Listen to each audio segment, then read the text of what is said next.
Hello, everybody. See if I can get this right. There we go. I think we're good. Hello, hello. Hello, Ellen and Nancy.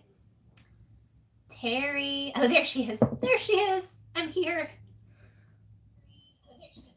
Who else is here? Samantha.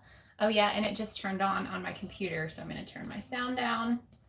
But this will allow me to see all of your comments.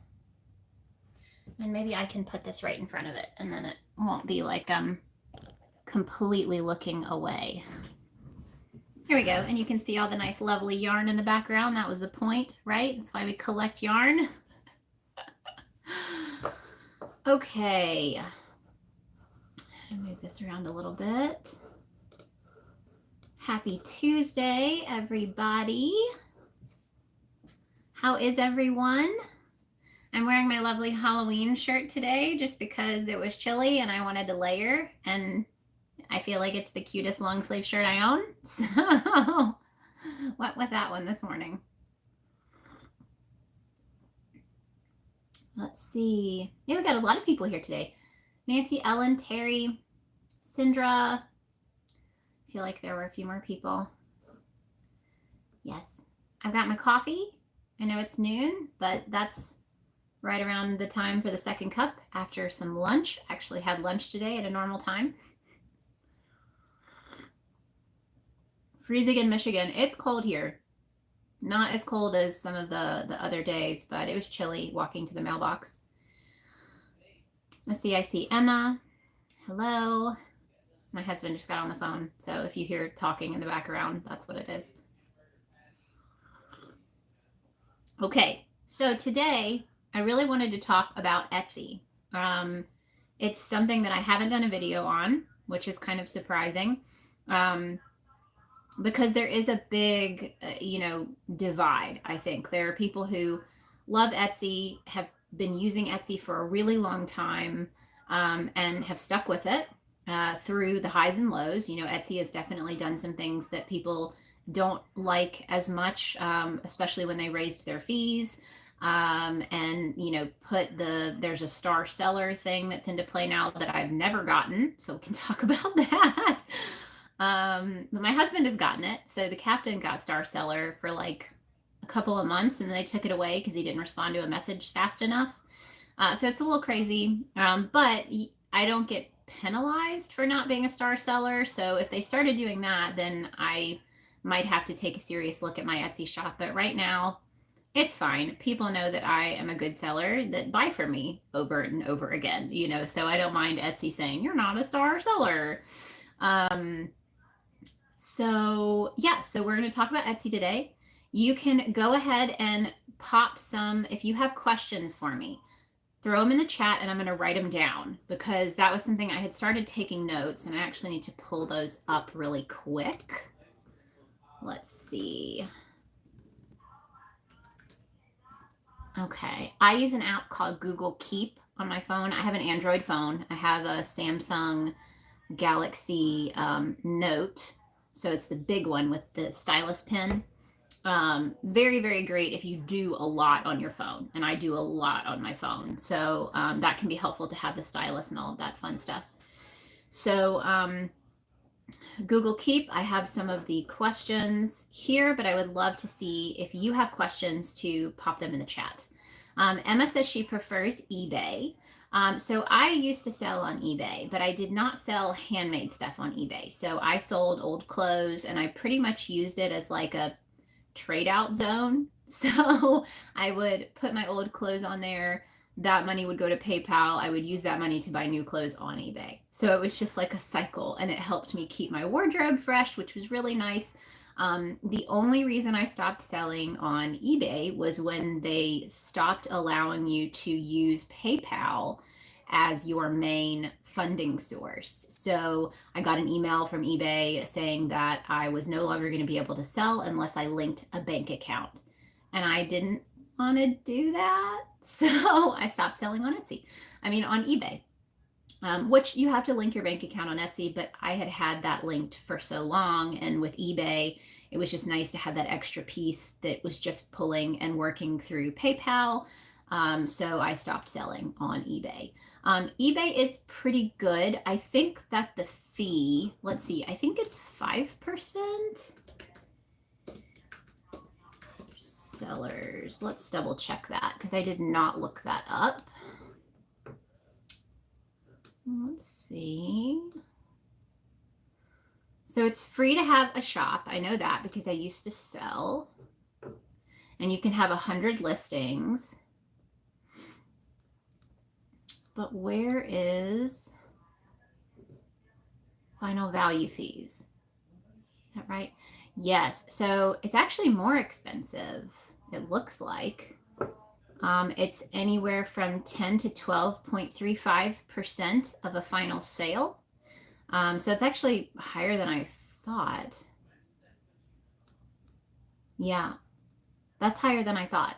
I thought it was lower. I thought it was between 5 and 10% for eBay, but that's pretty high for, but again, you have to look at the pros and cons. And that's my biggest thing about this video, because if you go out and start searching, Etsy versus your own website, eBay versus your own website, they're all going to have pros and cons. And it all depends on your business. It depends on what's best for you, what works for you. For me, at the level that I'm at with sales on Etsy, it would probably be a little bit cheaper for me to have my own website with my own sales and all of that. But Etsy takes care of everything for me. So, for instance, one of the big things that always worried me was sales tax.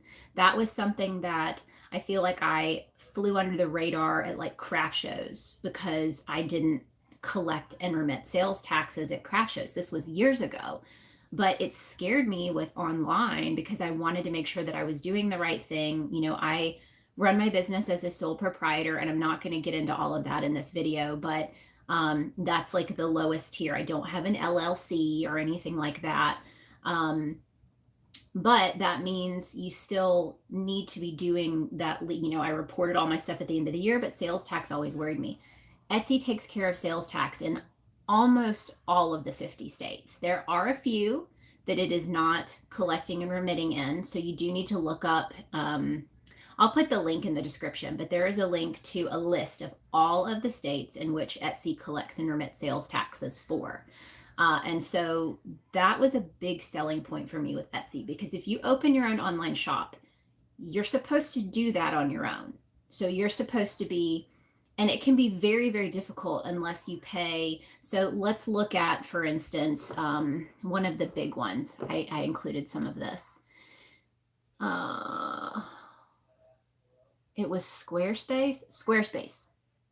So Squarespace, lots of good reviews. Lots of people use it for selling items, having a website. Squarespace is $18 a month, and they charge a 3% transaction fee. Okay.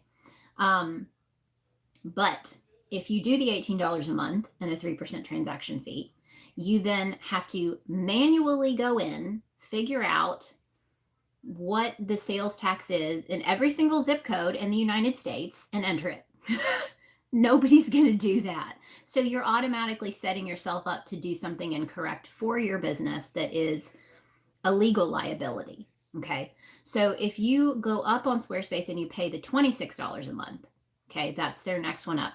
It includes a TaxJar plugin. TaxJar is an app that does that automatically. So it automatically goes in and it fills out all of that information for every single zip code that you could possibly sell in, and then tells you how much money to collect. But you still have to remit that to your state. Okay. So you still have to go in and do all of that work on the back end to make sure that you're submitting the taxes that you are collecting on your website. So the fact that Etsy does all of that for me, that's a big deal for me. It gives me a peace of mind. I don't have to worry about it. I get a tax form at the end of the year from Etsy as well for my overall sales, which is great because then I can just hand it over to my tax guy and say, here you go. This is what happened with Etsy. So for me, it's a peace of mind. It lets me breathe easier, and it's worth, because I might save a couple, I don't know, 2 to 4% on the total of everything sold, which is a lot if you start getting up there and you're selling a lot. But for me, that peace of mind is worth it for now, and I'm not saying that that won't change in the future. The biggest question that I got multiple times was, how much exactly does Etsy take from your sales? And that has been a little weird over the years because they have upped their prices since they first started. But I have noticed that Etsy has been doing a really good job, especially in the new year. They changed things up to where the information on your finance page, once you open a shop, makes it even more clear what they're taking out, what percentage it is, and what the fee was for.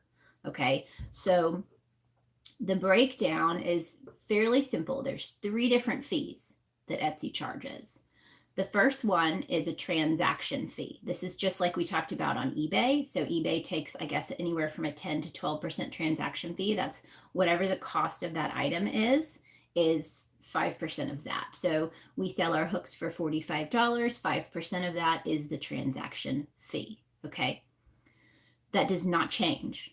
So if you're selling something that's $100 and something versus something that is $4, it's always going to be 5%. And that's the same with all of their fees. Their fees don't change in percentage based on how much the item costs. The next up is processing fees. So processing fees you're going to see on almost every site you decide to use. So if you go through Squarespace, if you go through Square, if you go through Shopify, the transaction fee is like the credit card swipe fee. So if you have a Square and you go to shows, you're familiar with this because if someone swipes their card, you get charged a 3% fee or something like that. It might be 2.5%. It might be 1.7%. I don't know. PayPal, they're all different. But if you have a swipe reader, you're familiar with that term of transaction fee. Etsy has the same thing. Shopify has the same thing. Squarespace has the same thing. Now, if you pay more per month, sometimes they'll waive those fees, but then your monthly costs go up. And that's something that I've always really liked about Etsy is that you don't have monthly fees. So if you are not selling anything, you're not paying them monthly. The only caveat there is they do charge, this is the third fee, is the listing fee. So the listing fee, it's 20 cents per item, 20 cents per listing. So if I list a hook for 20 cents, it's going to cost me 20 cents to list that hook. Okay. So if you're not selling anything and you have, 3 patterns in your shop and you don't sell anything, and actually it's 20 cents for 3 months. So if you have 3, what's it called? If you have 3 patterns, let's say you're selling crochet patterns in your shop, you have 3 patterns in your shop and you get 0 sales for 3 months, you will owe Etsy 60 cents. So, it's really it's not a bad deal when it comes to if you're trying something out for the first time, you don't want the cost of starting a website, paying for the ability for your website to accept payments, because that's never free. If you get a free website, let's say you get a WordPress blog website, which is what I had forever. I had one of those WordPress.com free blogs for years. You can't accept payments on there. So you actually have to pay per month for the ability for your website to take payments. And then you have to figure out what payment processor you're going to use. So are you going to do a PayPal? Or are you going to do a Square? And then you have your transaction fee on top of that. So Etsy is really, really good if you are just starting out, because you're not going to have these upfront fees every single month coming in. You're not having to build your own website. You're not having to do all of that. Now you have to build your shop out, and we can talk about that. But I think fee-wise, when you're starting out, Etsy just makes it easy to kind of dip your toe in the water and try it out. So that's where we're at. And I don't think I said, so transaction fee, 5% on every sale. Processing fees is 3% plus 25 cents for every transaction. Okay. So if they buy a hook from me, I get 5% taken out, and we can do this math. Let's see. So we're at 5% and 3%. So we've got 8% of the sale price that's going to be taken out, plus 20 cents for the listing fee. and 25 cents for the processing fee, since it's 3% plus 25. So we are looking at 8% plus 45 cents for every sale. So let's see, if we've got a hook for $45 minus 8% equals $41, $41.40 minus 0.45. So that means I will be left with $40.95. So there you go.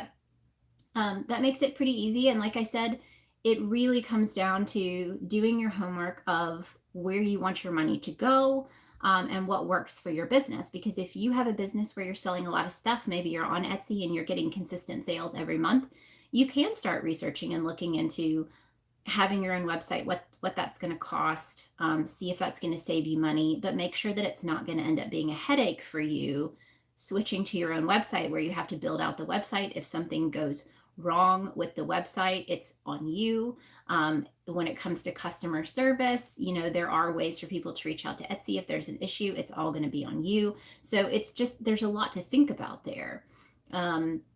That's actually one of the reasons that I use bonfire.com versus printful.com. So both Printful and Bonfire print apparel on demand. That's what I was looking for. I didn't want to have inventory in my house. So the difference is, and they have pros and cons, just like Etsy versus your own website, or Etsy versus Big Cartel is another one that's out there that's a lot like Etsy, where it's a platform where you have multiple people, or even eBay. You have to look at the pros and cons. So Bonfire handles everything.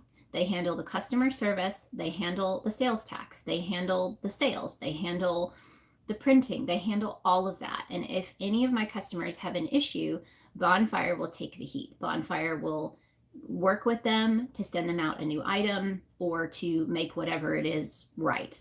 And if they have an issue, I can then reach out to Bonfire and say, hey, can you follow up on this order?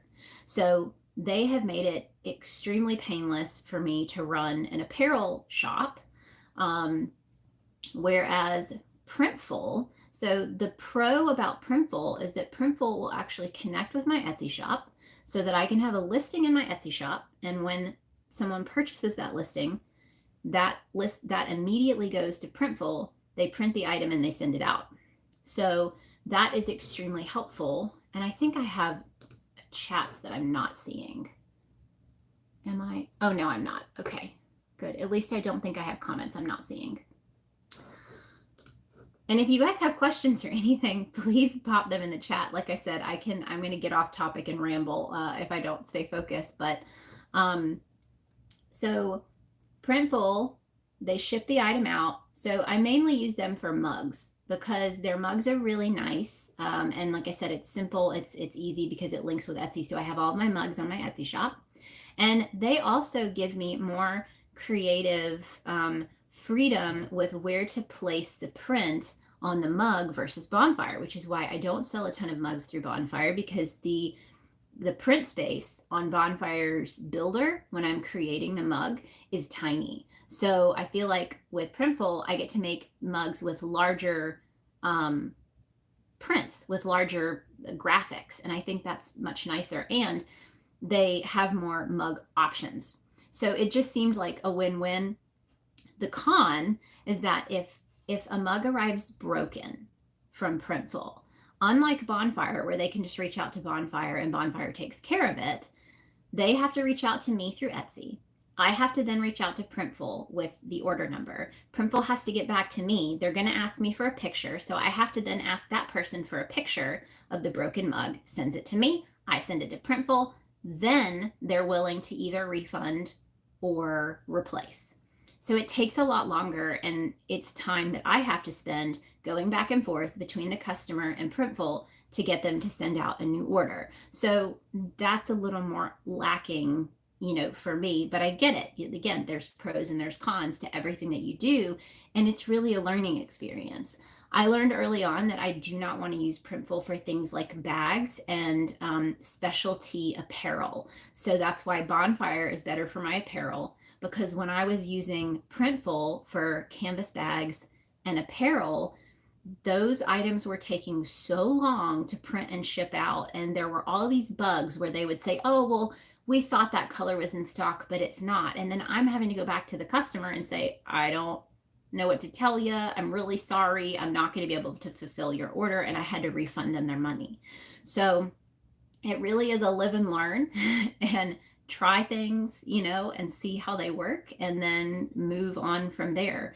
I didn't stop using Printful because I feel like their mug game is strong, so ordering mugs through them has been a good experience. This is one of my Printful mugs. And at the time when I started using Printful, they were the only ones that had these big 15-ounce mugs, and I love them. So I was really excited to be able to use them. And it's figuring out who has what you need, as a business. Let's see. I'm making sure I'm not missing any comments. Emma had said I make my own stitch markers. And I believe, Emma, you said you prefer eBay. So you sell your stitch markers on eBay. Let me know how that's gone. Do you feel like you get a lot of views on your listings? Do you feel like you make a lot of sales on eBay? And do you drive your own traffic to eBay? Or do you feel like people find your stuff without you having to talk about it and share the links? Because I feel like that's something that's really interesting that people talk about a lot with Etsy, is they feel like Etsy is oversaturated, and so their listings don't get views, which we're going to talk about next.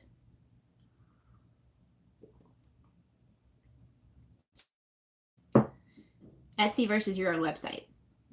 There are a lot of people out there who feel like, I guess they feel like if they go on Etsy, they're going to automatically get sales because Etsy is a marketplace that people search. And if they get their own website, they're going to have to drive all the traffic to it. My personal advice is to treat Etsy like your own website, because you are never going to be guaranteed to get sales from Etsy just because it's a marketplace. It's just not going to happen like that.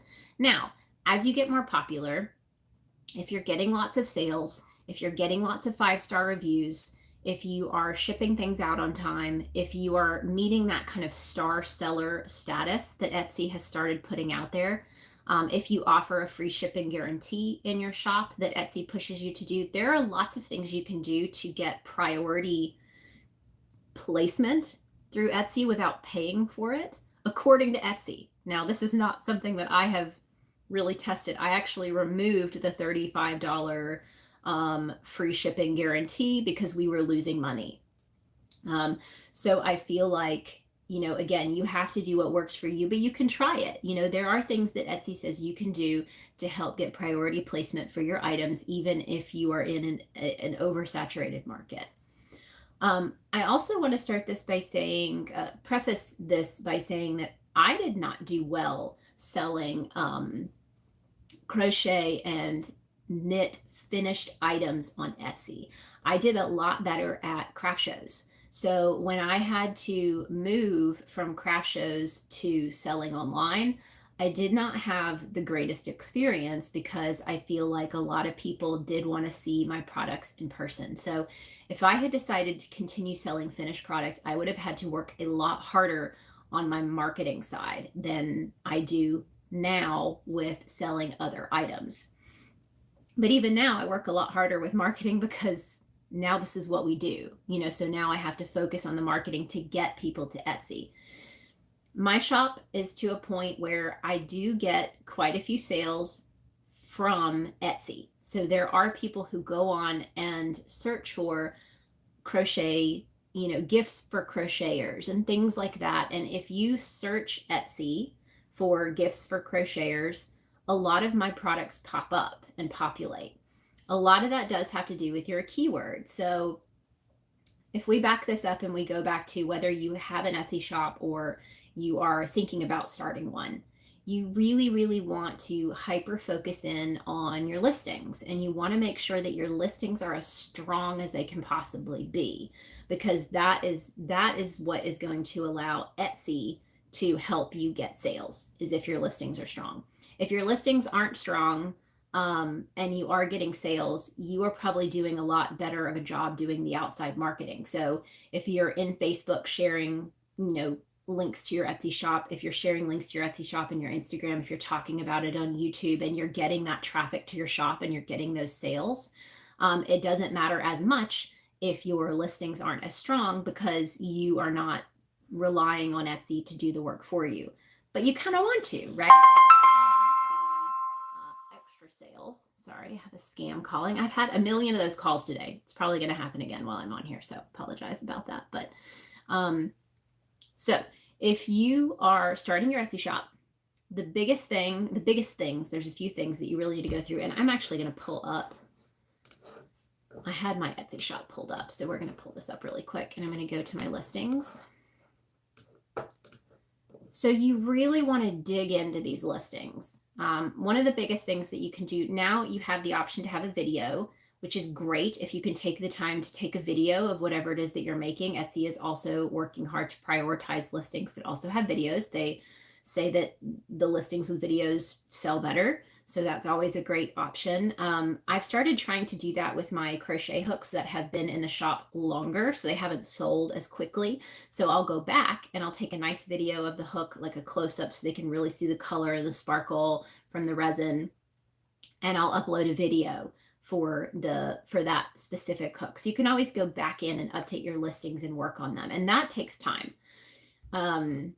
But when you go in to make your first listing, what you'll notice first is you get a lot of options for photos. You get like 10 photos, which is fantastic. And that's something that I really like about Etsy, that I have the option to put that many pictures of each item, because I can show it from a lot of different angles. I can show it with a plain background. I can show whatever it is in use. And then I have a video. So it's pretty robust when it comes to being able to show off the item. The next thing that you have is your title. So the big thing about the title is you want it to be more of a keyword title than something very specific that someone's not going to be searching for. So let's take, for instance, the one that I'm looking at right now is my Luna cardigan. So my Luna cardigan has become one of my best-selling cardigans. It's super beginner friendly. So a lot of people who come onto Etsy, I'm trying to think like the customer. Okay, what is someone going to be coming onto Etsy to search for that my cardigan can fix that problem, that my pattern can help fix that? So they're probably going to be coming on searching for things like beginner crochet cardigan, super chunky crochet cardigan pattern. So I'm trying to think like what is my cardigan offering to people? So it's super bulky yarn. It's could be considered like an oversized or a chunky or a bulky cardigan. It's a DIY crochet pattern. It is, so all of these things, that's what I wanted to put in my title and in my keywords. Now, because I have gotten to a point where I know that people are going to my Etsy shop to search for the unique name of my cardigan, I do include that at the end of the title. So the Luna cardigan, I used to not even have the Luna cardigan in the title because I was like, people aren't coming to Etsy to search for the Luna cardigan, but now I feel like they might be, if I talk about one of my cardigan patterns in a Facebook group or something, they may go to my Etsy shop to search specifically for the Luna cardigan. So I wanted that in there now. But my title for the Luna cardigan is Simple Chunky Crochet Cardigan Pattern. And then I have a little slash and it says Beginner Friendly Crochet Winter Sweater Pattern. And then downloadable PDF, which I could probably lose that. I don't know if people are searching for downloadable PDF crochet patterns because that's what all crochet patterns are. They're just downloadable PDFs. And then at the very end, it says the Luna cardigan. So I'm hitting all of those keywords. So if someone is searching for any of those, I'm hopefully going to show up in that listing up towards the top of the search results. You're going to have to fill out the about this listing, which is, if you made it or if someone else made it, what it is, which for crochet patterns, it's a supply or a tool to make things. And then you have a year of when you created the item.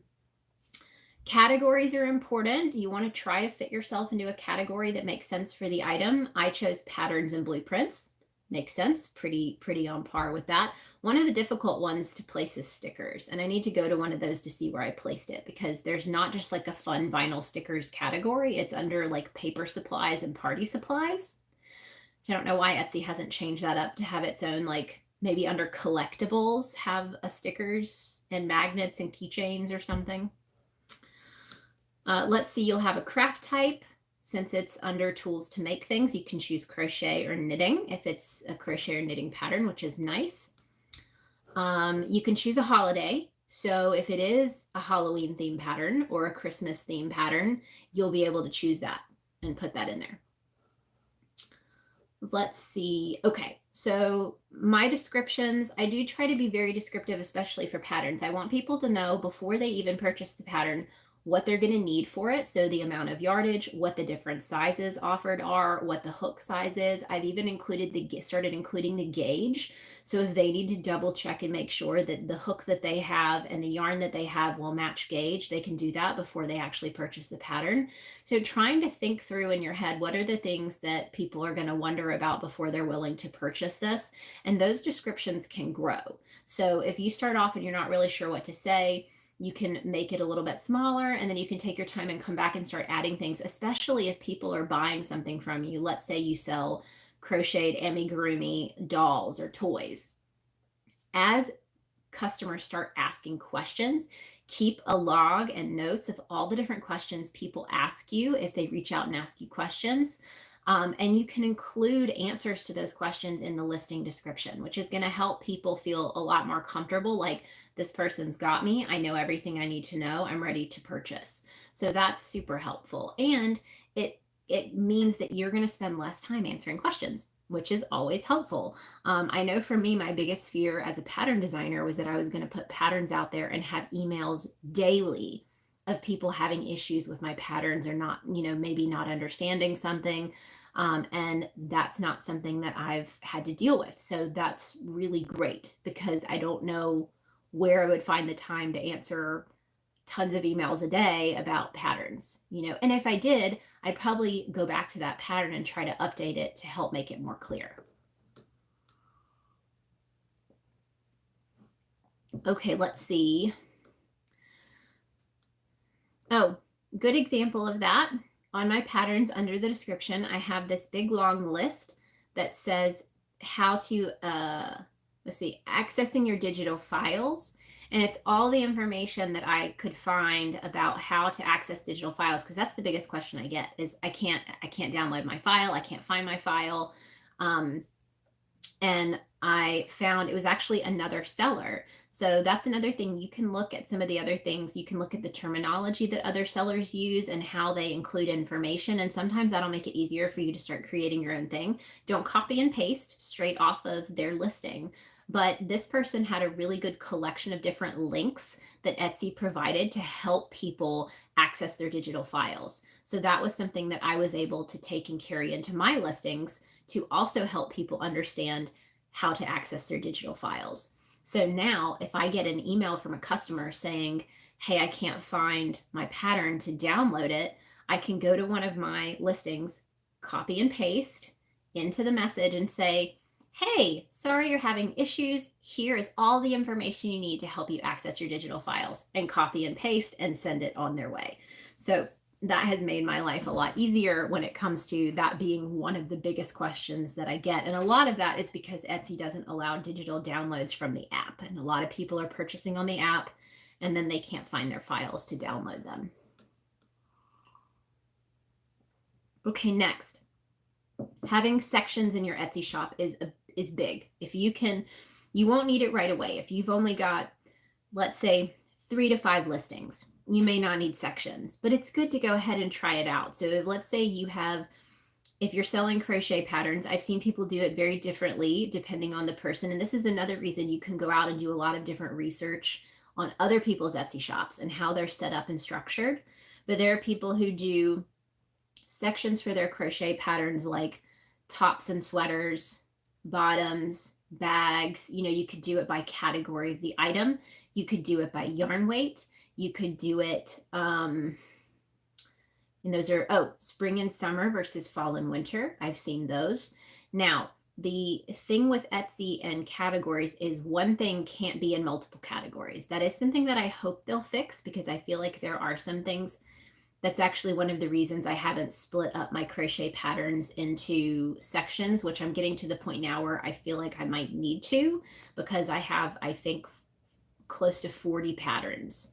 So it would be nice if I could figure out a way to categorize those, but I can't have a crochet patterns section and have a, let's say, sweater crochet patterns.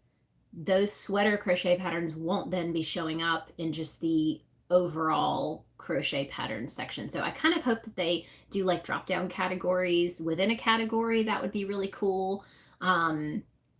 You know, so there are limitations there, but if you can start creating categories, it just makes it easier for people to go through your shop and find what they are looking for. So that's helpful. The next piece is a big piece, and that's your tags. So your tags, you have, I think, 10 or 13 tags, somewhere like that. This is where you really want to think like your customer. So beginner friendly crochet pattern, beginner crochet pattern, easy crochet pattern, simple crochet pattern, chunky sweater pattern. Like, I'm trying to think of all of the keywords that someone coming on Etsy looking for a cardigan like mine, the pattern for one, what are they going to be searching for? Now, Etsy does offer you a way to go into analytics and see exactly what people searched for in the search bar and then made it to your listing. So that's really cool, and I'll go to that next. Let's see. You can add materials. So if you're selling finished items and you make your items with a wool blend, you could put that it's made with wool and acrylic, something like that. So that's nice if you want to do that. There are dimensions for finished products, so you can go in and measure your piece, which I definitely recommend just to help. You know, every now and then I'll have someone leave a bad review that says that the item was smaller than they thought it was going to be, but I have multiple pictures of the item next to hands, next to other items to really show that, and I include the sizing and the dimensions. So usually I can reach out and say, hey, you know, I listed the sizes and all of that, and I would love to know how, if you have advice on how I could be more clear, because I definitely don't want people to be upset. And that's something too. I know this is off topic of Etsy versus other selling sites or just questions about Etsy, but if someone gives you a bad review, don't get upset and like snap back at them. Try to find a way to turn it around and show kindness and say something like, I'm really sorry that this wasn't a 5-star experience for you, and I would love to know what I could do better to make that a better experience. And I have had people go back in and change their review to a 5-star review. So it's definitely better. And if they give you good feedback, awesome. You can take that and say, okay, if this will really help, then maybe I'll change up my listing or do something different. There are going to be a lot of people who just don't respond. So, but I feel better about sending out that kind of email in response than, you know, being snarky or mean or, you know, underhanded with my response to negative reviews. Next up is the price, and this is where you really have to do some finagling and thinking and looking at your costs, looking at the fees, the 8% plus 45 cents. You want to take that into account when you're putting that together. You also need to decide if you're going to be offering free shipping or not, because if you offer a free shipping guarantee like Etsy wants you to, which is $35 or more as free shipping, you're going to have to work that into your pricing, because you don't just pay for shipping, you pay for the box or the bag that you have to ship it in, and you pay for any packaging materials, any tags, any, you know, twine if you're wrapping your items up. So you really have to like pare it down and figure out the cost of every single little thing, just so that you know, like, okay, this is going into that base cost. This is what Etsy's going to be taking out. This is what I'm left with. And then you can decide whether or not that's worth it or whether you need to up that price a little bit. And this is something that I tell everyone when we're talking about pricing, is never let anyone tell you that you can't up your price, because you can. You know, I took a hard look at everything this year, and I tried not to up my prices too much, but the cost of everything have gone up. So the costs of my stickers, the cost of printer filament, the cost of resin, it all goes up every year. And so this year I decided to do a few different blanket pricing increases. So all of my patterns went up by $1 for the year from 2021 to 2022. And then my stickers went up by 50 cents. So it didn't feel like craziness, you know, so $5 to $5.50 for all of my stickers. And then I had a few things like keychains and wraps per inch tools and bobbins and things that I just upped by like $1. And I think some of them I didn't even up. And then with our hooks, I didn't want to increase the price of the hooks, but I got rid of our free shipping for the hooks. So that's going to help us without feeling like we're having to charge more for the hooks. So it's just looking at things like that and figuring out if your pricing works for all of the things that have to go into making whatever it is that you're selling.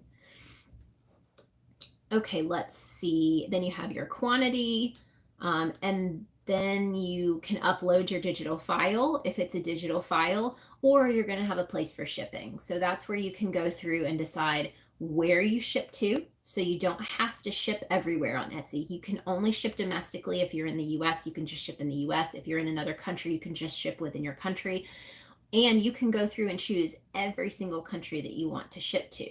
So that's pretty helpful because for me, I started off with a small collection of countries that I wanted to ship to, mainly the US, the UK, Canada. There's a few other European countries that were mixed in there. And then I add as I have the requests. So if someone reaches out to me on Instagram and says, hey, do you ship your hooks to Germany? And if it's not on there, then I'll add it and say, yeah, sure, here you go. This is where you ship to. Now, Etsy just added the tariff requirement. So if you are shipping in the US to outside the US within the European Union, you have to add a tariff code. This was a little crazy when it first happened because Etsy was saying, okay, we're going to have a suggested tariff code search option. So like if you don't know what the tariff code is for your item, you'll be able to enter what the item is and we'll give you a suggested code. That didn't launch before the requirement started. So there were a lot of people going onto the Etsy community page, which is also a thing. So you can search Etsy community and it's a forum where people can, create a topic and other people can answer questions and lend support. So lots of people were talking about it on the forums, and there was actually a way to send an email to, it was one of the departments in the European Union, and you could send them exactly what the item was you're shipping, and within a day or two, they would send you back a code. So I have a feeling they got a lot of emails from Etsy sellers, and there were a lot of Etsy sellers who just decided, I'm just not going to sell outside of the US anymore. I don't want to do that. I would like to do what needs to be done to be able to ship things internationally. I know that it's more expensive, but I don't want to cut out that entire section of people who would like to purchase from us. So I did what I needed to do. I actually sent a couple of those emails to get tariff codes. Now they do have the search function. So if you have something, they will give you a code that they believe is the best one, but you still can send out that email. I'm going to try to find that information and see if I can put it in the description below. But if you go to Etsy community and you search in how to find tariff codes or something with tariff codes, you should be able to find that information because there were people sharing that in a lot of the different discussions for that. Okay, so the biggest takeaway from that little spiel is just to make sure that you are doing what you can to make sure that your Etsy listings are very strong, have lots of heavy keywords. And a lot of this is researching if there are other people, like a lot of people say, the Etsy marketplace is, extremely saturated. That might be a good thing. Go see what other people are doing. Try to make your listings better, more well-rounded. Check out the pricing structure. See what people, if you see someone who's selling items for less or the same or more, check their reviews, check, all of that information and see how you compare and how you stand out. And I think that can be extremely helpful. I just lost it. Oh, make sure that your shop. So if you go, let's see where you have to go. I think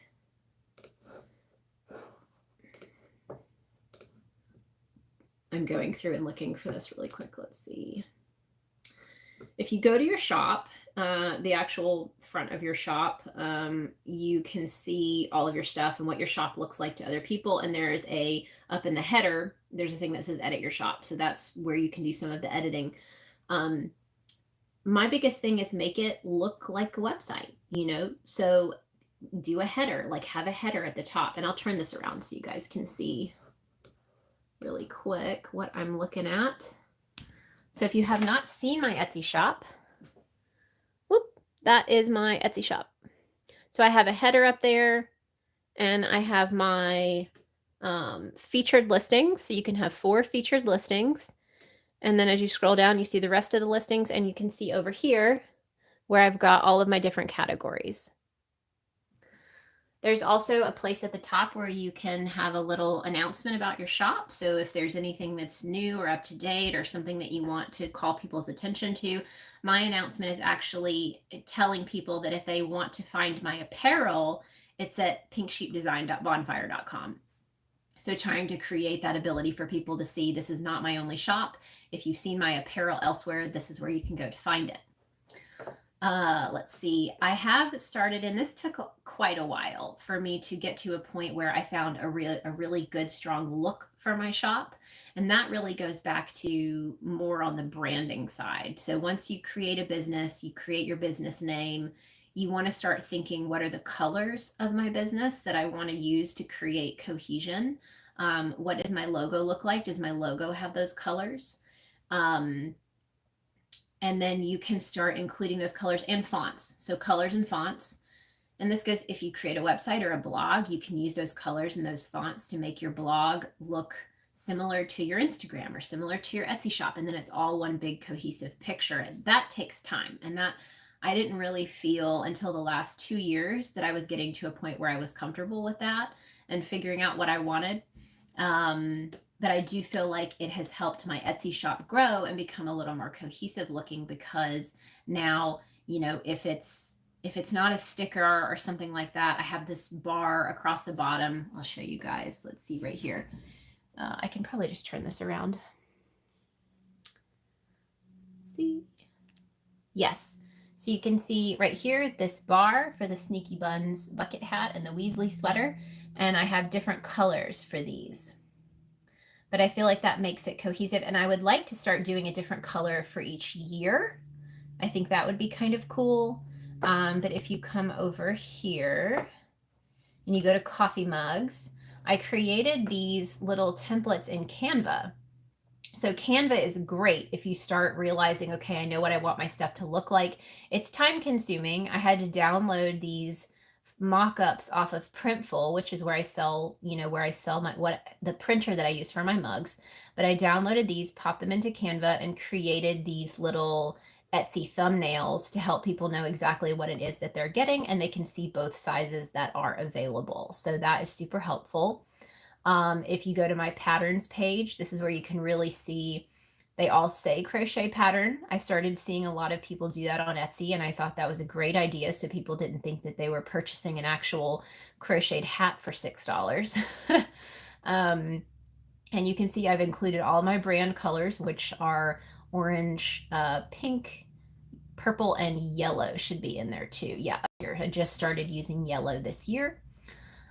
So that makes it nice and cohesive. I do have a picture of the pattern. And let's see, apparel, same thing as the mugs. I tried to create something cohesive for those where it showed the actual shirt and then showed the shirt mocked up on someone. So that's pretty cool. And let's see, if we go to hooks, you'll see I don't have them on hooks. I try to allow the hook to take up the entire space of the thumbnail. And that's the big thing with thumbnails. Using natural light, I take all the pictures of my hooks outside to try to have as much natural lighting as possible, so it really showcases the color correctly. And then let's see, so this one is a little off. So you can see this could actually be bigger. So I'm going to come in here to edit. I'm going to come up here to edit. And right here you see adjust thumbnail. So whichever photo you have at the front. So if we moved this image over here, it would then pop this up as the image thumbnail. Now this is definitely not what you want, because if you go to adjust thumbnail, no matter what you do, you can't make it smaller. So it's going to cut off your image with that thumbnail. So we don't want that. So we want to make sure that we are choosing an image. I take almost all of my images now for Etsy, the landscape style versus portrait style. So this is portrait style up here, and this is landscape style. So if I pull landscape style over and I come down here to adjust thumbnail, I can make this a little bit bigger, and I can move it over so that the hook takes up the majority of that space and really showcases exactly what I'm selling. I'm going to click save. And then I'm going to come down here to publish. And we're going to have a look at this one now. So if I go back to my shop and I go back to crochet hooks, see if I can find that one now. There it is, right here at the bottom. So you can see. Now it's actually centered in the thumbnail and it takes up the majority of that space. And I have had a lot of people, I'm going to flip this back around. I have had a lot of people who have told me when they're starting their shop that they have found a lot of inspiration from my shop. So they'll go on to my shop, look and see what I'm doing. What does my text say? What are my tags? What are my titles? And I tell you, go ahead. Like, I think that's important. I think it's important to look and see what other people are doing. Look at the questions that they're answering when it comes to what's in their listing description, and take the time to really dive into those listings and make them as strong as you can. So we talked a little bit about, I didn't really dive into it, but the marketing side. So people coming onto Etsy and thinking that because it's a marketplace, they're automatically going to get sales. And then you're going to get let down because that's not usually what happens. And it is a very saturated marketplace in a lot of ways. And it can be hard to get yourself to the top of the list. If you just search crocheted, hand crocheted pom-pom hat, there's going to be a ton of things that pop up. So you really have to make sure that you're doing the work of marketing yourself, just like you would with any other business. You know, if you had your own website, any of that, you would need to work on your marketing for yourself. So you would need to really find your niche and exactly what makes you stand out as a designer, whether it's the colors that you use, the yarn that you use, you know, the color combinations. You know, I've seen people who have crazy color combos, or maybe you're very neutral and you decide to stick with that. You want to play up on those things, and you want to create, especially with social media, you know, trying to target an audience and make sure that those are the people that know where to go to actually purchase from you, building communities on Facebook. There's lots of different ways for you to do that, but it definitely cannot be left up to Etsy for you to get the sales. You're going to have to push people to your website. One of the things that I do, I know people talk about Etsy versus Ravelry. For me, I like to just have everything all in one place. So I really didn't want to sell both on Etsy and on Ravelry. But on Ravelry, I can have it link out to my Etsy shop. So I can have a designer profile and have patterns listed there, but it'll link back to my shop.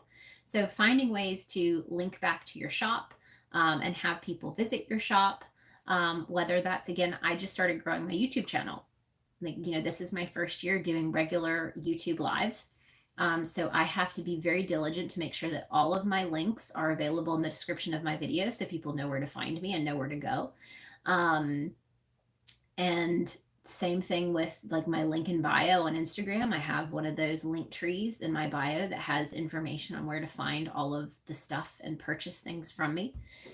So you really want to work on that marketing side to make sure that that people can find you and support you. So let me make sure, I'm going to make sure that you guys haven't asked any questions because, let's see.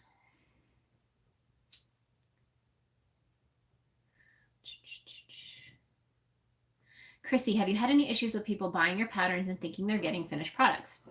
So this has not happened anytime lately. This happened to me quite a few times when it was actually my third pattern or fourth pattern that I ever released. This was back when COVID first started, and I realized that there were no patterns out there for the little mask mates. So the little things that you put on the back and they have little buttons and your mask can go over them for people who were having to wear them all day and their ears were getting painful. So I realized there were no crochet patterns out there that had the ponytail hole. So I quickly whipped up this pattern, you know, and it had the little ponytail opening and the buttons.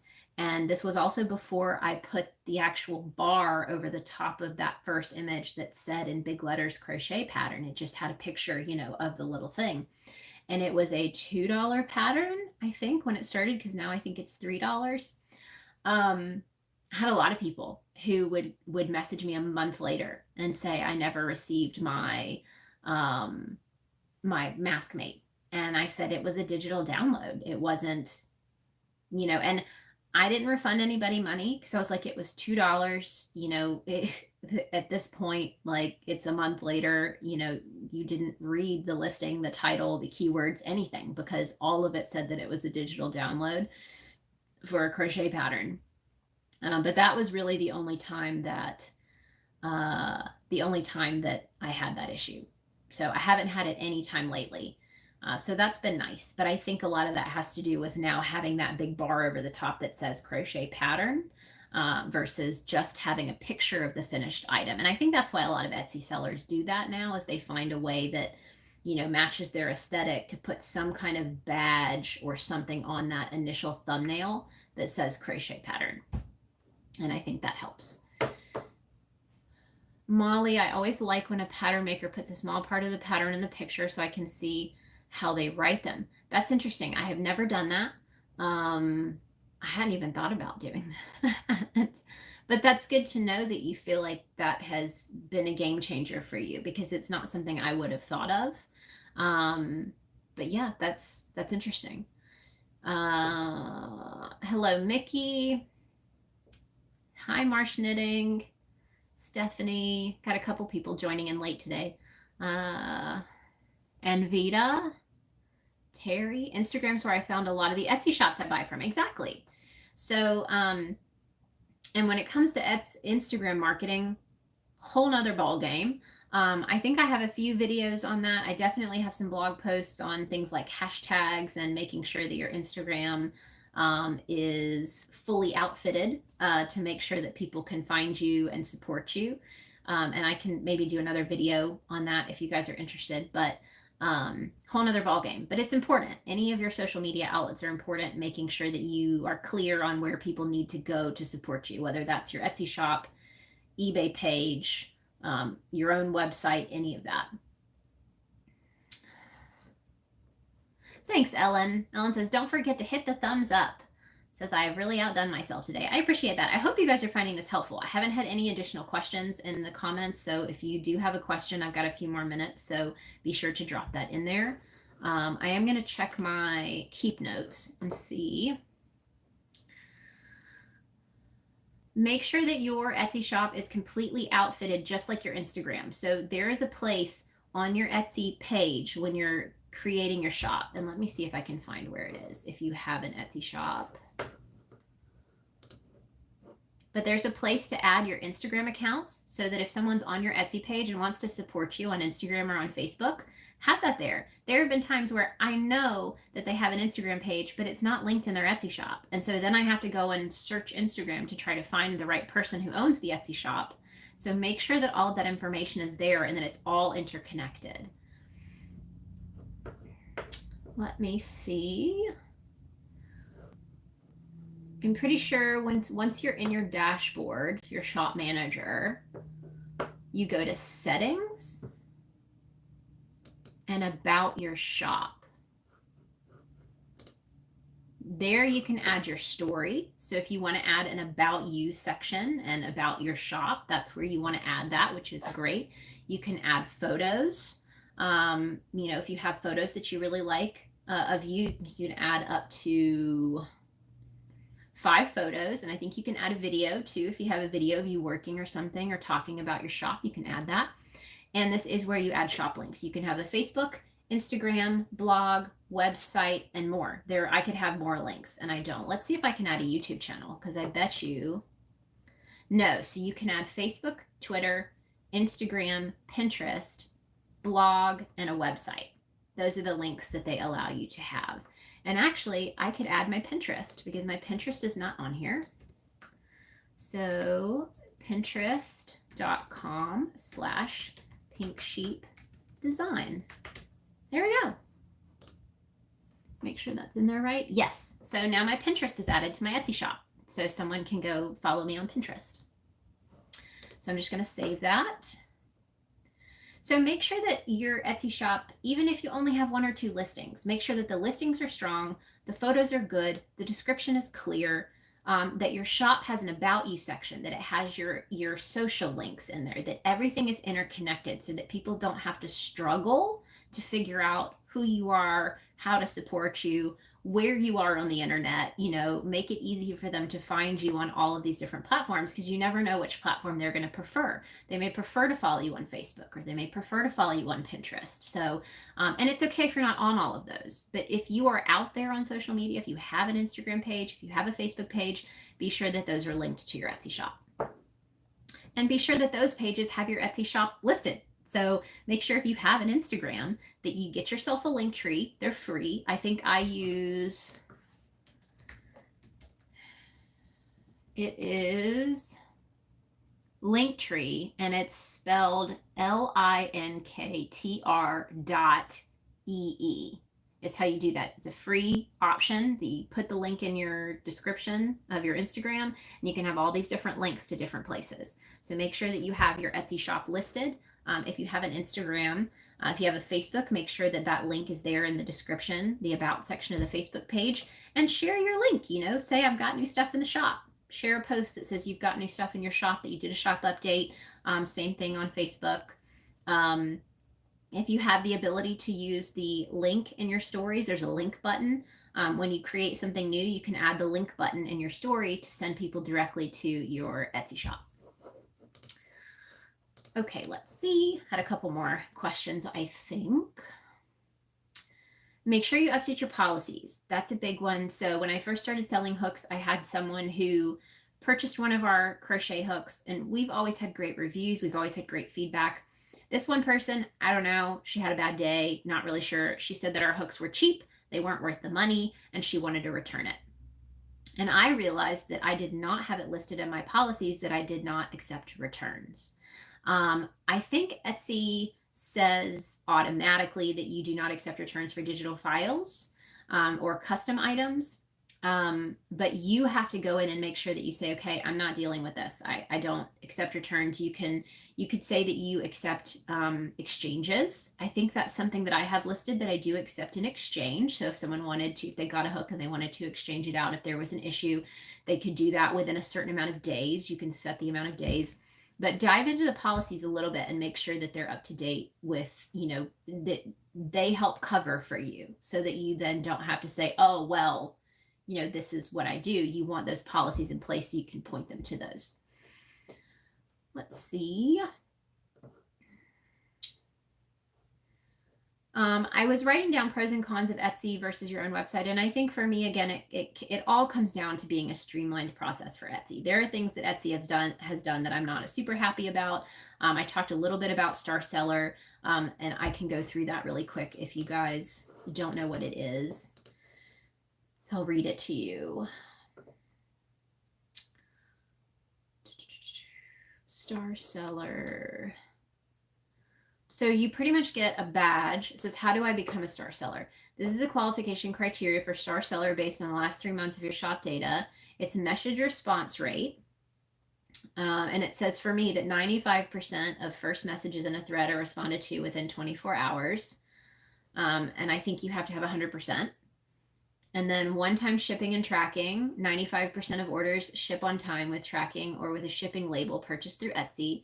So my biggest issue with Star Seller, before Etsy started offering, now you can print out a shipping label for a letter. So like a greeting card kind of thing, because that's how I sent out my stickers. And they didn't allow you to do that up until the last couple of months. And so I had to ship everything out with a stamp, like a stamped envelope. And that didn't allow me to provide tracking. And so Etsy wouldn't give me Star Seller because most of my sales didn't have tracking. So that's changing. So I'm kind of like, maybe I'll get Star Seller at some point. 5-star ratings. So that's important that you have 5-star ratings. It says you must also meet a minimum of 10 orders and $300 in sales during the 3-month review period, and you must have been on Etsy's platform for 90 days since your first sale. So that's another thing. If you're not making a ton of sales, they don't give you star seller either. So it's interesting that got put into place. And you know, there are a lot of people who are achieving star seller, and that's great. But I think for people who aren't, but they feel like they're doing a really good job and they're getting great reviews, it's kind of feels like an unattainable goal for some people. But other than that, I've had great experiences with Etsy. You know, I haven't had any crazy issues that have caused me to question being a part of the platform. So for me, it works. And again, this is not endorsed by Etsy. It's just that's the platform I've been using for years. And over time, it has turned out to be great for me. Not as much so before I changed my business. So before, when I was just selling finished items, you know, I would have a pretty full shop, and I think the photos were great. I did everything I needed to do, and it just wasn't working like I thought it would. And then when I changed over my business to being more of stuff for the makers, I've done a lot better. And so I really think it does depend. If you're hitting a wall, it may be time to kind of reassess not just where you're selling things, but what you're selling. And again, if Etsy's not right for you, it's still good to have it there, because for me, it was really great for custom orders. If I had someone who reached out to me, and even now, if they reach out to me on Instagram or on Facebook and say, I want to purchase a custom order, I can go ahead and pop a custom listing up for them. And just, I created a little thumbnail in Canva that had my logo and said custom listing.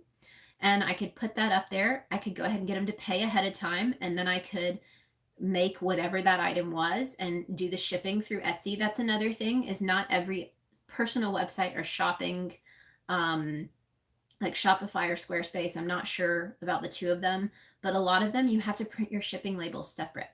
So you'd have to open an account with Pirate Ship or print through USPS, and then send them the tracking number separately. Whereas that's all integrated with Etsy. So I do all of my purchasing of shipping labels, and printing and tracking information is sent directly to the customer. So that's super helpful. Let's see. Going through the last of these and make sure we don't have any more questions. Got a couple of people. Chrissy Kent, I like that idea because I know I've bought some patterns before and have a hard time following because it's written very differently than I'm used to. That's true. And that's interesting. It may be something that I could look into, maybe. Terry, one Etsy seller has a customization prompt come up when buying that you would have to type in the word digital to continue with purchasing. So you know it's just a pattern that you're buying. Yes, and I think that's under the customization. So if you do a customization option, you could put, I understand that this pattern is just, that this is just a digital pattern. So that is an option. Every listing that you put has a customization option. You just click yes so that it turns it on, and then you enter the information that you want them to answer or to say. I did this for the mystery boxes. I was able to ask people whether or not they had food allergies. So it can be very helpful. Even if it's not actually a customization option, there may be something else that you want to ask or tell that person before they make a purchase. So that can be fun to play around with that. Let's see, very helpful. Thank you. Thank you, Mickey. Deanna, I made a big bulky sweater out of Nora Bashi. The whole time I was making it, I thought of you. Thanks. Yes, and I don't think I've seen Nora Bashi. I'm going to look that up really quick because I've only used the Nora Curion Air. Oh, I see. I think that's a little smaller, right? Is it a 5, maybe? Let's see. A bulky. Yeah, that's a bulky. I think the one I got was a super bulky, maybe. I think the Curion Air was a super bulky. It says it's at least a 6. This one says just bulky.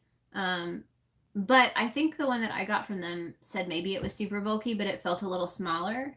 Felt more like a 5. So, but their stuff is very pretty. They make extremely beautiful yarn. It's very like watercolor-esque, I think. Okay, I think that's everything. Let me make sure.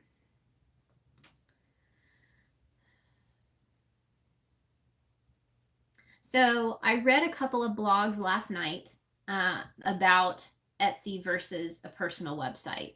And it seemed like all of them came to the same conclusion, which is if you are just starting out, so if you have a couple of things that you're trying to sell, you're just trying to dip your toe in the water and see if if the platform works, if you can sell some things, and you need the ease of use, then Etsy is the clear winner because you don't have these upfront fees monthly. It's easy to set the shop up. You can take your time building on the shop and making it better over time. But if you have a very profitable business already where you're selling a lot of things, then it's worth exploring other options. So you could look into a personal website versus an Etsy shop.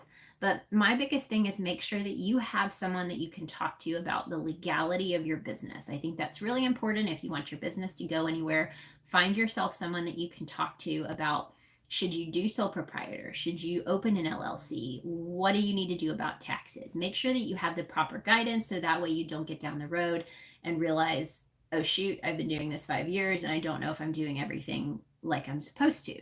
So find someone that you can lean on with that, to direct you on the real business side of things. I think that's really important.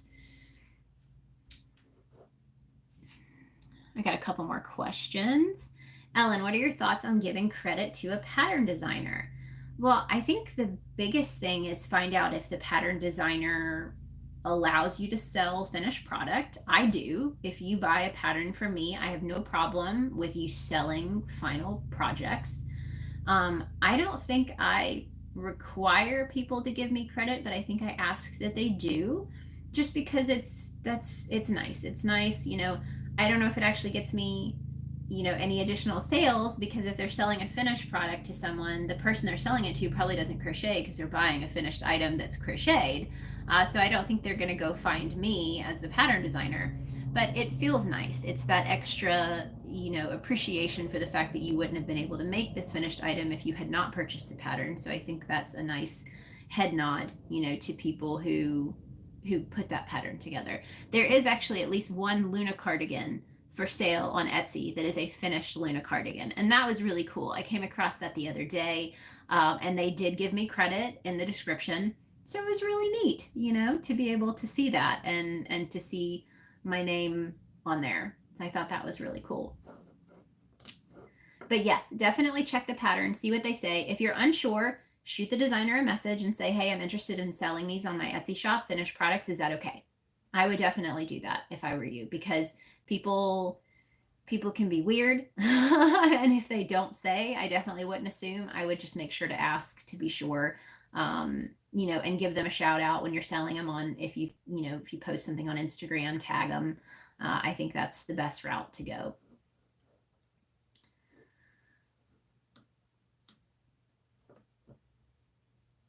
Oh, it's on sale. The Norobashi is on sale. Okay, cool. I will definitely check that out. I don't know if I need any more yarn right now. I have a lot more yarn than I need right this second. I gotta definitely start getting through it, but I will add it to my list of things to try for sure, because that's a nice long growing list. Ellen, when you sell something you've made using their pattern, is just a sentence okay, or should there be a link to their site? I think that the person selling the Luna cardigan on Etsy right now just has pattern design by, and has my, I don't know if she just had my Instagram link, or if she just has @Pink Sheep Design on Instagram or something like that. Yeah, I would need to go check. I wonder if I can find that really quick. Let's look real quick while I'm on here. Again, any more questions, pop them in, because I'm going to have to go soon. I'm already over time.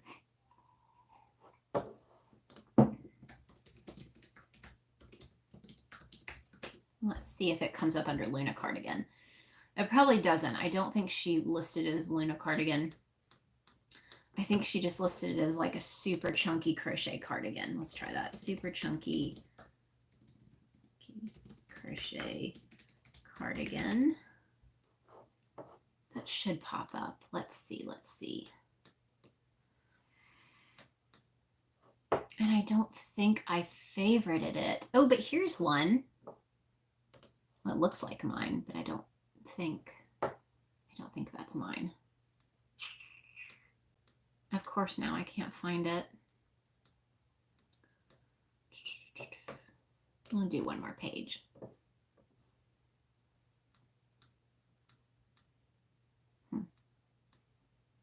Oh, here it is. Okay.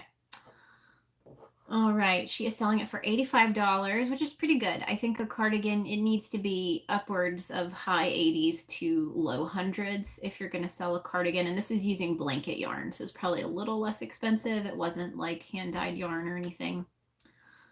And she says more about this item.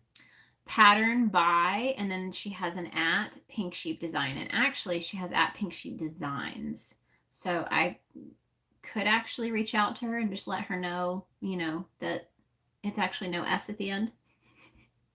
But it was a try, you know. She definitely gave, you know, said that the pattern was not her own, so I think that was really cool. Yeah.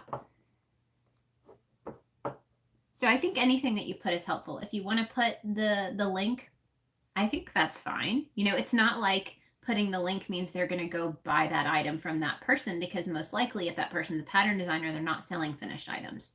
So that's helpful. You could put a link to their Instagram page. That's nice, you know. But I think that's probably one of the best things that you can do if that's the route that you want to go. And especially if they ask you to, you know, if in the pattern it says, I need you to give me credit, then I would definitely give them credit.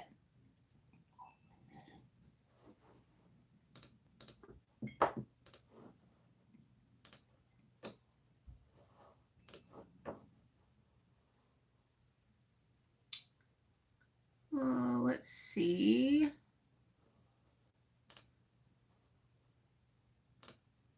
Oh, we are going to hide that person. Somebody wanted to know if there were single ladies in the chat. Yeah, gross. Exactly, gross. We deleted that message. We don't need any of that here. Okay. That is the best answer, though. Oteka, gross. And creepers, exactly. This is why I am actually glad now I have my YouTube pulled up on my computer, so it's easier for me to, if I see something like that, I can delete it very quickly. So that's super. Okay, before I go, like I said, if I see any other additional messages about Etsy in the comments, let me know. Let me know if this was helpful. I hope it was. I hope it was helpful for anyone who's interested in starting a shop. It is very easy, and I say just go for it. You're not going to lose anything by opening an Etsy shop. Except maybe like 20 cents if you don't sell something in 3 months, which is fine. And then you can, you know, move forward and see what else works for you. But I would say go for it. If you ever have questions, if you get stuck on something, you can always send me a message. Instagram's the best place to get in touch with me, but you could also send me a message on Etsy if you need to, or you can shoot me an email. I'm more than happy to help. I also do mentor sessions.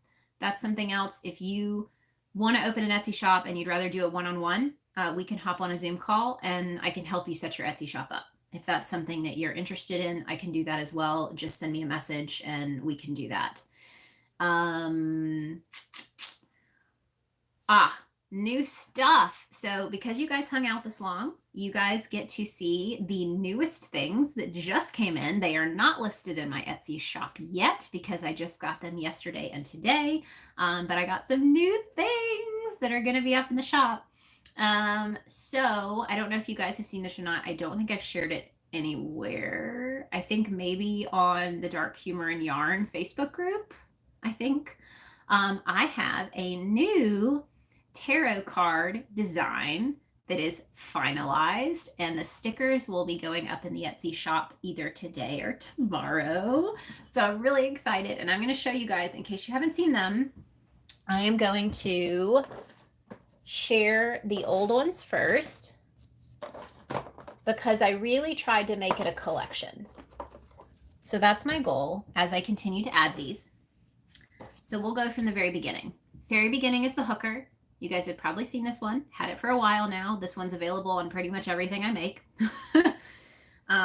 This year I added a new skin tone for the hooker, which is super exciting because I would love to get to a point where I have at least 2 skin tone options for all of my tarot card designs. So this was the first one here.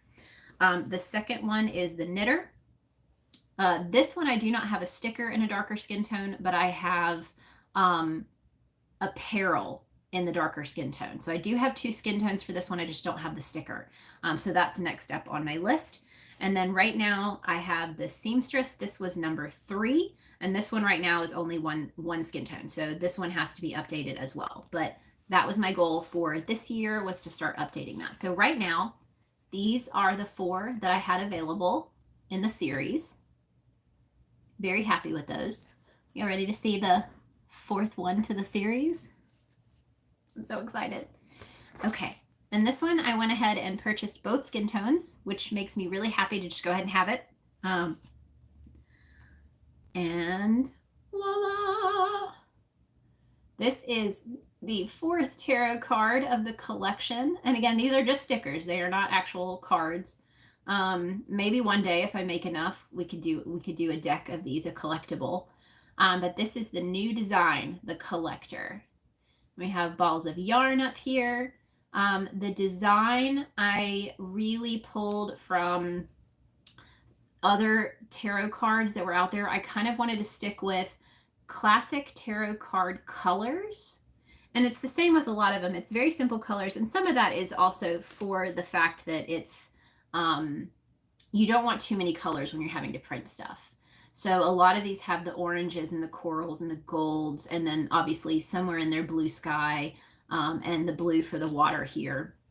But I wanted to keep them pretty simple, but that is the newest tarot card sticker in the collection. So that's going to be going up in the shop soon. Super excited about it. I will be making a mug. I'm hoping to make a mug with all 4 designs because I think that's pretty cool. Or at least maybe with the knitter, the crocheter, and the collector, have a threesome mug for those 3.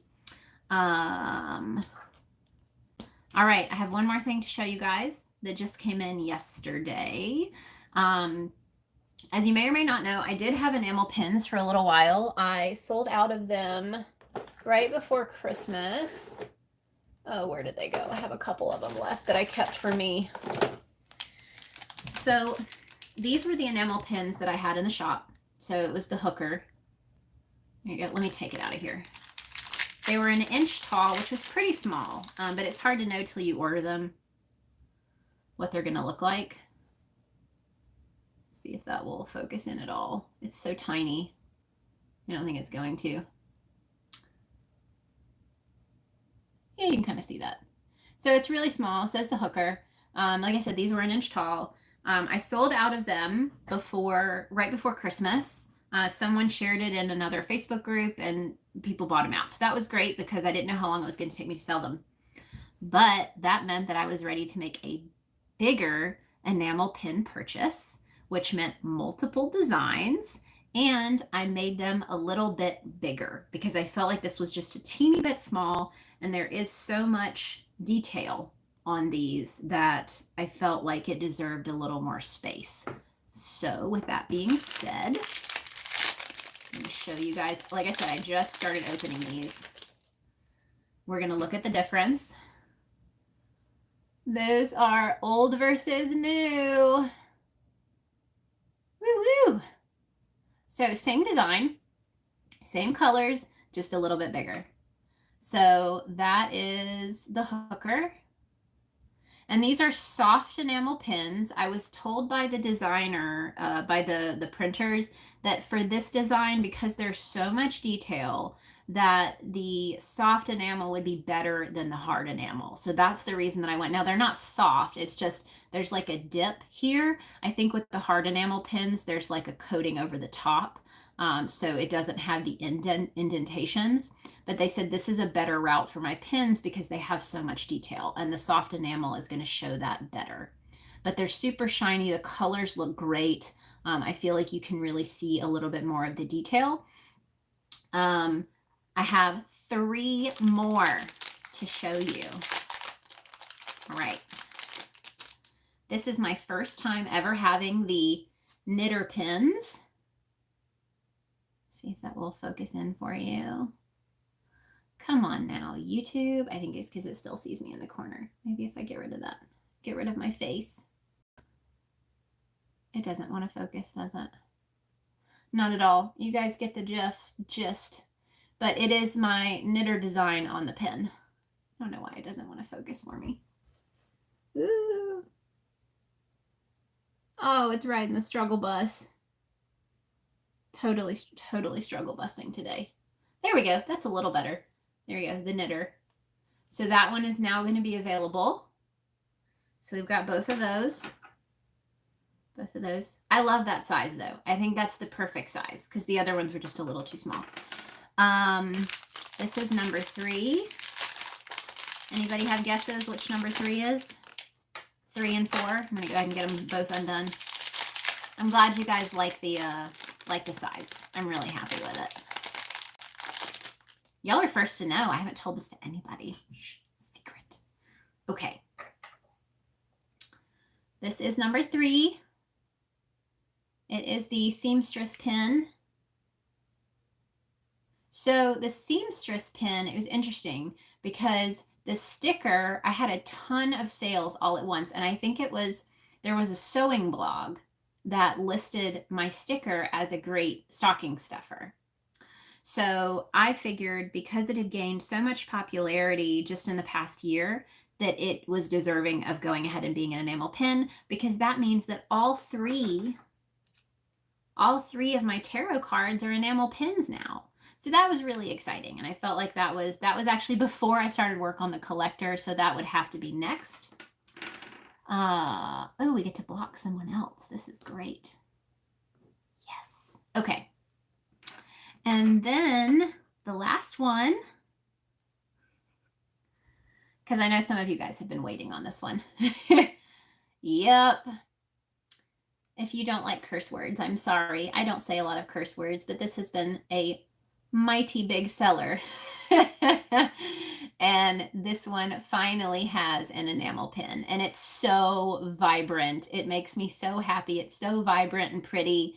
Like I said, it doesn't want to super focus, but you guys can tell. So I now have 4 enamel pins. I'm super excited. The company that I purchased them from has been a dream to work with. It's been super easy. If you are ever interested in purchasing pins, let me know. It is an investment up front, but I think it's worth it. If you know that your designs are, like, these are my best-selling designs. So I kind of took my time and slow rolled it and figured out, oh, Tekka, well, there goes all the profit from my shop. That's what happened to me when I was selling on eBay. And somebody was talking about selling on eBay. Every time I would make money selling some of my old clothes, I would use that money to buy new clothes. So I totally feel you.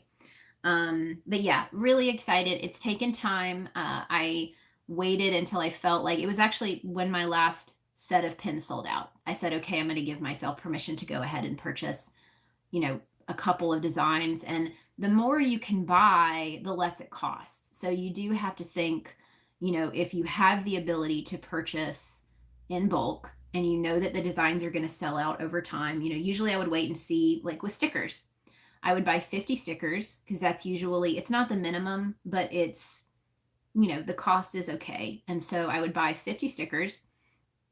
Once they all sold out, I would buy 100 stickers. Now I'm at the point where for the majority of my designs, I can order 200 stickers at a time, and it cut the cost per sticker in half. So if you get to a point where your designs are selling and moving, you can really start looking at things like enamel pins and patches and things that you feel might be worth the cost, even if it takes them a while to sell. It took a while for my first batch of enamel pins to sell out, but once they did, I felt comfortable purchasing a few more and getting some different designs. So yeah, all of these will be on Etsy. We're talking about Etsy. So I'm excited. And let's see. Ellen said that's my favorite. Yeah, it's a good one. Terry said I'd wear the pin versus the shirt. Yes, this is a little less in your face. You could put this on your project bag or your purse or something like that. It's definitely, I have the keychain. So the keychain is on my, just on my key ring. So not a ton of people see it. And every now and then I'll be wearing the shirt and I'll forget that I'm around people that probably will think I'm crazy for wearing that shirt. So I'll have to like stand, like put my hair up and be like, yep. And Terry, when are you listening to pins? So I have to photograph them. I haven't photographed them or anything. I haven't done videos or anything. So I have to get everything ready for the shop first. I would love to get them listed by like tomorrow. That would be great. I will post on my Instagram. So once they're listed, I'll post about it on Instagram.